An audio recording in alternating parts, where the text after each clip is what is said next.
जी numerical है 10 और इसके जो है वो दो पार्ट्स हैं ए और बी। लेकिन फाइंड क्या करना है आपने, आपने फाइंड करना है नंबर ऑफ मोल्स के इन दोनों में जो नंबर ऑफ मोल्स हैं वो क्या है। आप अगर देखें तो आपको यहाँ सिर्फ जो है वो मॉलिक्यूल्स का नंबर दिया गया है, तो आप इससे कैसे फाइंड करेंगे कि नंबर ऑफ मोल्स कितने हैं। एक फार्मूला आप देख लें कि number of moles is equal to given number of particles divided bye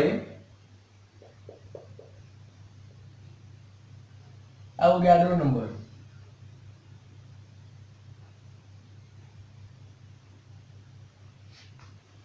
कि अगर आपने नंबर ऑफ मोल्स जो है फाइंड करने हैं कौन से क्वेश्चन के जिसमें आपको नंबर ऑफ पार्टिकल्स जो है वो गिवन है, तो आप सिंपली इनको डिवाइड करें एन ए या एवोगैड्रो नंबर से, आपके पास नंबर ऑफ मोल्स आ जाएंगे।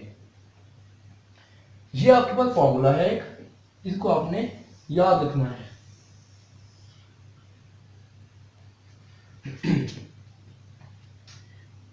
जो फर्स्ट जो है पार्ट है इस क्वेश्चन का वो है 4.4 multiply by 10⁻14 molecules of neon. अब जो नियॉन है वो एक नोबल गैस है। आपको बताया था कि नियॉन जो है वो नोबल गैस है और ये मोनो एटॉमिक मॉलिक्यूल है, क्योंकि ये इतनी स्टेबल है कि ये किसी और के साथ रिएक्ट नहीं करती, और ये ऐसा मॉलिक्यूल है जो कि एक ही एटम पर मुश्तमिल होता है और इसका जो एटॉमिक मास है वो 20 है। लेकिन आपको इन दोनों जो है पार्ट्स में इनके एटॉमिक मास या मॉलिक्यूलर मास या मोलर मास आपको फाइंड करने की जरूरत नहीं है, क्योंकि फॉर्मूला देखें, number of mole is equal to given number of particles divided by N A या एवोगैड्रो नंबर। और यहां सिर्फ आपको नंबर ऑफ पार्टिकल्स और एवोगैड्रो की अमाउंट या नंबर ऑफ एवोगैड्रो या एवोगैड्रो नंबर की अमाउंट चाहिए या उसकी वैल्यू चाहिए, तो आपके पास आंसर आ जाएगा। 4.4 multiply by 10⁻14 molecules of neon, या आप मॉलिक्यूल्स नाम लिखें तो एटम ही मॉलिक्यूल है नियॉन के केस में, क्योंकि नियॉन जो है वो किसी के साथ बॉन्ड नहीं बनाती और जो मॉलिक्यूल्स हैं वो नियॉन के मोनो एटॉमिक मॉलिक्यूल्स कहलाते हैं। जी according to formula number of moles is equal to given number of particles divided by Na। और यहाँ पार्टिकल का नंबर देखें क्या है, यहाँ पार्टिकल का नंबर है 4.4 into 10⁻14 divided by 6.02 multiply by 10⁻23। और जब इसको कैलकुलेट किया गया तो आंसर आ गया आपके पास 7.3 मल्टीप्लाई बाय 10⁻⁻10। ये आपके पास नंबर आ गया है number of moles of molecules of Ne या नियॉन। ये आपके पास एक आंसर तो आ गया। अब दूसरा देखते हैं, यही फॉर्मूला जो है अप्लाई करते हैं और जरा डायरेक्ट या शॉर्ट कर देते हैं।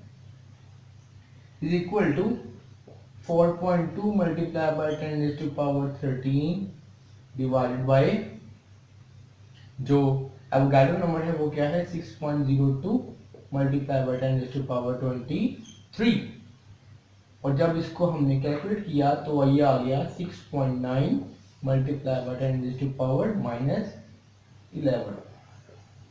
ये आपके पास दूसरा आंसर आ गया है जो है 4.2 multiply by 10⁻13 molecules of CH4 के नंबर ऑफ मोल्स। और यहाँ भी मोल्स लगा लें क्योंकि ये मोल्स हैं। मोल्स, और यहां भी मोल्स, क्योंकि ये मोल्स है। ये आपके पास दोनों के दोबारा आंसर आ गए हैं, या आप ये कह लें कि ए और बी पार्ट जो है वो हल हो गया है, और ये मोल्स हैं मीथेन के, और ये मोल हैं नियोन के। न्यूमेरिकल 11 है number of moles of aluminium in alumino silicates. अब ये आपने नंबर ऑफ मोल्स फाइंड करने हैं एल्यूमिनियम के एल्यूमिनो सिलिकेट्स में। और व्हाट आर एल्यूमिनो सिलिकेट्स?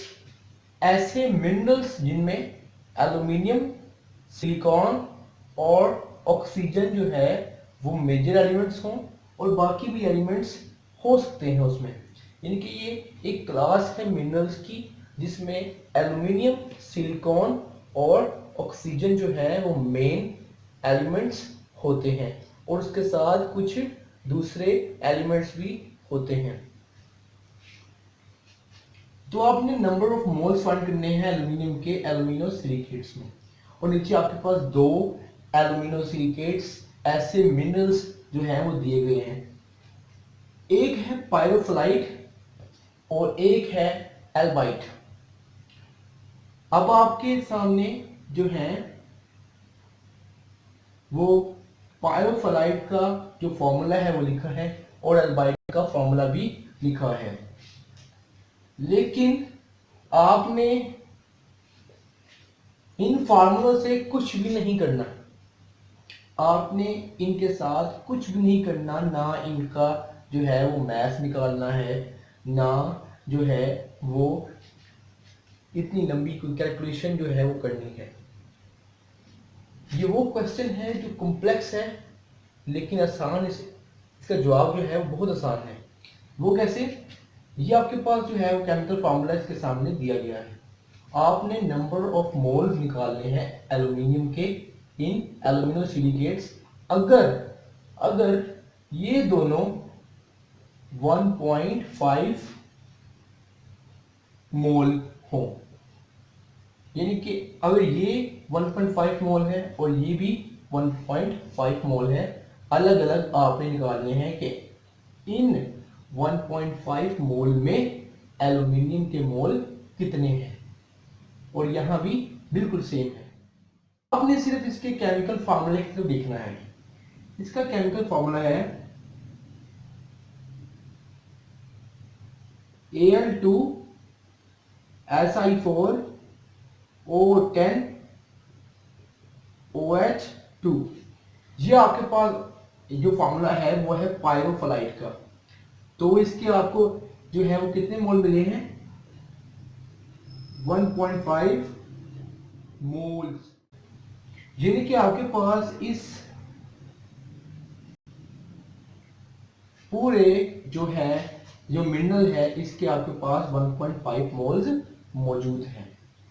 अगर आप देखें कि इस पूरे फॉर्मूले में Al जो है एल्यूमिनियम के एटम कितने हैं, तो आप देखेंगे कि इसके 2 एटम्स हैं इस पूरे फॉर्मूले में। तो आपके एक बात बताई थी कि अगर एक मॉलिक्यूल हो या एक फॉर्मूला यूनिट हो, तो अगर आपके पास एक खास नंबर ऑफ मोल्स उस फॉर्मूला यूनिट या मॉलिक्यूल के हैं, तो उसके कॉन्स्टिट्यूएंट एटम्स जो हैं उनका नंबर बताएगा आपको, उनका रिस्पेक्टिव मोल नंबर। कैसे? कि आपके पास ये तो 1.5 मोल्स हैं, और हर स्ट्रक्चर में 2 एल्यूमिनियम एटम्स आ रहे हैं। तो आपने क्या निकालना था? एल्यूमिनियम एटम के मोल्स कि नंबर ऑफ मोल्स कितने हैं एल्यूमिनियम के। यहां 2 एटम्स हैं, और अगर ये 1.5 मोल है या 1.5 मोल है ये पूरा, तो आप इसको सिंपली मल्टीप्लाई करेंगे 2 के साथ, क्योंकि हर एक के पास 2 एल्यूमिनियम एटम्स मौजूद हैं। 2 के साथ जब मल्टीप्लाई किया 1.5 मोल को, तो आपके पास आंसर आ गया 3.00 मोल। ये आपके पास आंसर आया कि पायरोफिलाइट में एल्यूमिनियम के मोल्स हैं 3 मोल या मोल्स, सॉरी। जो दूसरा है एल्बाइट, वो भी आपके पास 1.5 मोल ही है। और इसका आप जब इसका केमिकल फार्मूला देखें तो क्या है, NaAlSi3O8। ये आपके पास इसका फार्मूला है। इसमें नंबर ऑफ एल कितने हैं, एल्यूमिनियम कितने हैं, इसमें एटम कितने हैं एल्यूमिनियम के, वो है सिर्फ 1। तो आपने 1 को ही मल्टीप्लाई करना है 1.5 मोल के साथ या मोल्स के साथ। क्यों? क्योंकि इस पूरे मिनरल के हमारे पास 1.5 मोल ही मौजूद हैं। और हर मोल जो है, जो हर एक मॉलिक्यूल या एक जो स्ट्रक्चर है, उसमें एल्यूमिनियम का सिर्फ एक ही एटम इन्वॉल्व है। तो उसी नंबर को हम मल्टीप्लाई करेंगे उसके टोटल मोल से, तो हमारे पास जो आंसर आया वो आ गया 1.5 मोल्स। तो इस तरह हमारे पास दोनों आंसर आ गए कि पायरोफिलाइट और एल्बाइट में जो number of moles of aluminium है वो कितने हैं। पायरोफिलाइट में 3 मोल्स हैं और एल्बाइट में 1.5 मोल्स हैं।